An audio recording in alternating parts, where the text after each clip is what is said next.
Soon it'll be time to cast your votes on who will sit in the commissioner's seat. I had an opportunity to sit down with our current commissioner of Potter County, Precinct 4, Warren Coble, and this is what he had to say. Keep adding to the budget and keep raising taxes. My main thing was people of low income. If your taxes go up $50 a year, just say per house, and you're a landlord and you got 10 houses and they go up that much, then what the landlord does, he doesn't raise it $50 a year, he raises it $50 a month. And so now you have a person choosing between medicine and food or whatever other items that they could feel they have to give up. And these are not luxuries. Those decisions are not hard for me to make. They're not. I wish we could have gotten a lower tax rate. I wish we could have, but we squeezed and just tried to do the best we can for the people of Potter County. I'm from the Heights. I'm looking at the shirt you're wearing. Let me see it again. Yeah, and we know that that's not the only area that you serve, but you feed a large number of people in the Heights from the other enterprises that you're engaged with. And people in our community refer to you as the bishop. Right, right. So, of course, that infers that you're a man of faith, and we all know you are. How does your faith play into how you get the job done? Some days it's a struggle. When it doesn't happen the way you think it ought to happen, or it happens the way you've been working for it to happen, and it just kind of like crumbles in your hand, then faith says, step back, I got this, right? But Warren says, who else can I call? There are times when I've called people and say, listen, I'm drowning over here, I need help. And some days I get no hits, some days I get 2 or 3 people to show up. And you have to understand that God's got all this in control. Is that what I have to do is allow my faith to control me, to keep believing that God's got this. I hate using rhymes and stuff, but they say if he'll bring you to it, he'll bring you through it. And that is a fact. That's a cliche, but that's a fact. And so I have to remember that. But Parker, you've gone out with me. You've gone out with me, and you've seen the eyes of the people. I started looking at the eyes. I don't look at the smile all the time. The smile, it comes, but sometimes you look in their eyes and you see a deeper appreciation. And so, man, listen, that helps you to get up the next day and do it again. We really appreciate what you're doing. I remember when you first got elected, your eyes were big as quarters, and you were saying, man, have I bitten off more than I can chew? But actions are speaking louder than words. People are saying, well, did we elect the right guy? And now that we're in here, people are saying, yeah, we did. And so I'm glad to be your friend. I'm glad that you're my commissioner. I'm hoping, Jay, I'm hoping they will appreciate enough that they would reelect me. I went in and I was honest with everyone. They said, what are you going to bring to the table? And I said, nothing. And everybody lost their minds. Said, what do you mean? You're coming to the table? But at that time, Brother Parker, we had North Heights Neighborhood Association. They had things that they were trying to do, and the NAACP had things they were trying to do. You had so many. You were at the Black Culture Center. You had things that you were trying to do. And so I felt foolish had I put something else on the table. So I tried very hard to hook up with you guys. You and I did some things together. I came over to the center a couple of times. You came and helped me a couple of times. We did a coat drive. Man, that was a quick coat drive. We came up with $1,000, like bang, you know. But that's all. That's really what it's about. Is I didn't really need to put anything new on the table because we had so many things. At that point, we hadn't got the crosswalks done. We hadn't got the sidewalks on 18th Street done. We hadn't got the lights done. We hadn't got the water lines done. And so all that stuff is coming together. And I tried as much as possible to work with all these different ideas, put my little thoughts in, try to rub elbows with the mayor. You know, you do what you do. Well, yeah, Rome wasn't built in a day.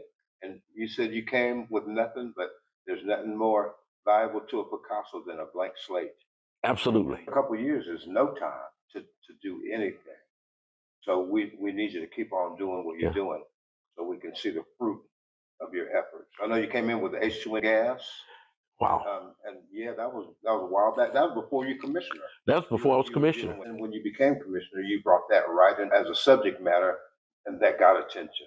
Well, actually, you don't remember how I got started on that. I don't. See, I'd heard about the gas, I'd heard about the odor, but I'd never experienced the odor. And there was a big meeting at the Civic Center one night, and I was there, and you were there. And there was another person, I won't call that person's name, that was supposed to come speak on that matter. And that person had some type of excuse. And so you said something to me about it. I said, well, I can talk about odor. At that time, little did I know it was H2S. That's how that got started. And so that meeting, they had something like $44 million they'd given the city and the county to do some things with. And when you told me, says, you're going to have to do this, the other person called you. And so I said, wow. So I talked on an odor. And when I found out what the odor was, I was at the park with Alfonso Vaughn and Chuckalicious. And it was about 11 of us down getting ready for a bike ride. And Frida was there, of course. And the odor came across the park, and I instinctively knew what it was. That was your expertise from what you did before you retired, too, wasn't it? Yes, sir. I worked at Phillips plant in Boulder. I made ibuprofen. But down in one of the areas where I first started, H2S, I mean, you had to have monitors on, and if you go certain areas, you let somebody know before you went. And I knew it was H2S. And then, if I can be just as honest as I can, I was angry. I was junkyard dog mad, if I could use those words. And so as I started digging more and more into it, I found out that originally all the sewer went to the lake over there off the boulevard, and that's where all the refuse went. And then that was changed up sometime in 1933, 1937. But when I grew up, Parker, there was a gorge through our community, Right. and it was sewer, and that odor was there. I just never thought about it as a kid. But finally, Elisha Demerson got that closed up the first time he became commissioner. And things kind of started moving forward in the North Heights area, Hilltop area, particularly after Elisha and Reverend Thurkill. Well, things are still moving, not as quickly as people would expect, but they're still moving. And so we appreciate you serving us. You didn't come in with any pretenses. You didn't make any promises. You just came in and said, I'll look at it and we'll work on it. And that's what you've done. Brother Parker, I work better behind the scene. I really do. I can take instructions, but man, I'm a support guy.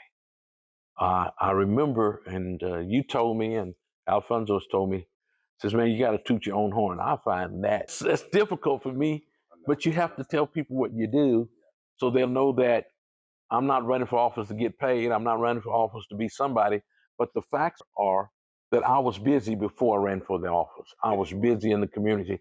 And I think those are the people we need to look for, people who are already busy doing something. Because there's no saying, if you want to get something done, find somebody who's busy. That makes sense, doesn't it? And so those are the things I do. I do more than just food. We take people where people need to go. We've had bedding, we've had beds, we've had wheelchairs. We've taken the people to hospitals, we've taken them to their doctors. And so at the Hilltop Senior Citizen, we did what we needed to do. And so this one lady asked me, and I don't know her name, why are you running for office and we've never seen you before and we don't know anything about you? Well, okay. But if I may explain, ma'am, I says, I think y'all looking too high. If you look down in the trenches, that's where the work is. And people who really mean to do the right thing, you got to start in the trenches, you know. It's not about working your way up, but that's where the work is. Absolutely. Well, since I've known you, I had to look down to find you because that's where you were, in the trenches. Actually, Alfonso, when he first found me, I was trying to crawl into somebody's house, and it didn't fit. Had a little plumbing problem, but I couldn't fit, man. No, I had to hire somebody to do it. Get a little guy down the street. I had to get a little guy. You can't put a square peg in a round hole or vice versa. Well, our prayer is that the people see the value in the service that you've rendered and to allow you to continue the agenda items that you're making an impact in and the additional ones that will be brought to the forefront. So we're counting on you. We're counting on the people of Amarillo. Let's do this thing again. Thank you. I got one more important thing. Voting is so crucial. I do not know who sold somebody the idea that my vote does not count. Somebody gave you a wooden nickel so that you wouldn't vote because they know every vote counts. I'm going to share something with you that I shared with Clara today, Clara Brown, and she didn't know. But these are facts.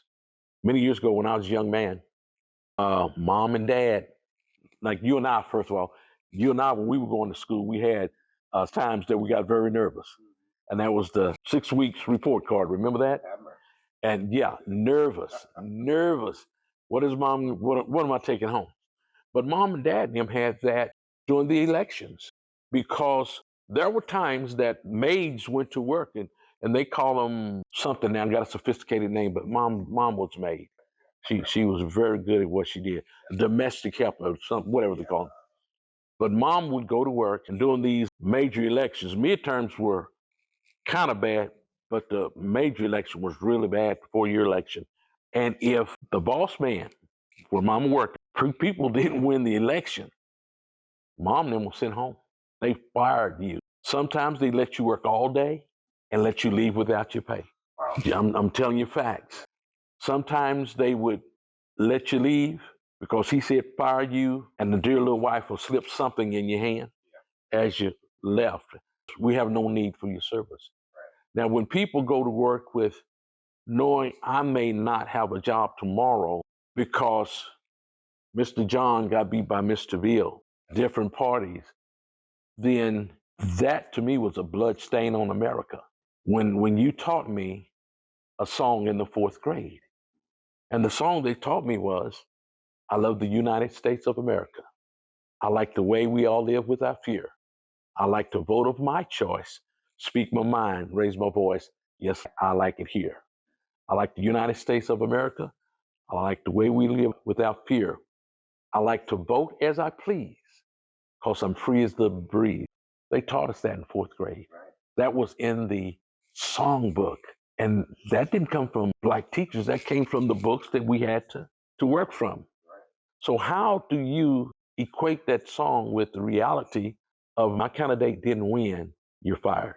It's a hard picture to look at, but my mom, my aunt, many other ladies in the neighborhood had to deal with that. So you don't have to deal with any of that. Young people, 30 and below is horrible. The 40s are not doing that great. People need to vote. Your vote counts. How do I know your vote counts? I'm sitting in the commissioner's seat, okay? But I'm going to need a whole lot more votes for me to sit here. Whoever sits here is going to need your support. And this is what I promise. I desire to win this election, but if I don't, guess what? I'm going to show my true colors. And my true colors are to keep doing what I was doing before I became commissioner.